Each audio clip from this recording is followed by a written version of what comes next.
सकाळची सगळी कामे आवरून घेतली दुपारपर्यंत. तेवढ्यात आठवलं की तूप बनवायचंय. आता सगळ्या स्त्रियांचं असंच असतं नाही का? थोडासा वेळ भेटला की तेवढ्यात काही ना काहीतरी कामे आठवतात. तर मी तूप बनवत होते. जे आपली दुधाची शाई असते ना, ते 15 ते 20 दिवस एकदम स्टोअर करून ठेवते. तर या 15 ते 20 दिवस म्हणजे स्टोअर करून ठेवलेली जी मलाई असते, त्याच्यापासून तूप खूप भारी होतं आणि वासही खूप छान येतो. तर दुपारी तूप बनवून घेतलं.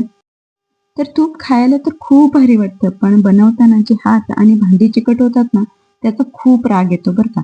म्हणून मी गरम पाण्याने सगळं धुवून टाकते. पटकन चिकटपणा निघून जातो. नंतर काय संध्याकाळी मस्त असं डोक्याला तेल लावलं आणि मस्त अशी मालिश केली. आता पिहू खूप चिडचिड करायला लागली आहे, म्हणून थोडा वेळ बाहेर घेऊन बसली. मला वाटतं तिचं टीथ येण्याची प्रोसेस चालू आहे, म्हणून एवढी चिडचिड करत आहे.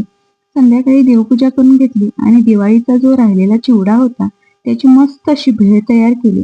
खरंच खूप मस्त झाली होती बरं का ही भेळ. तर चला बाय, भेटूया.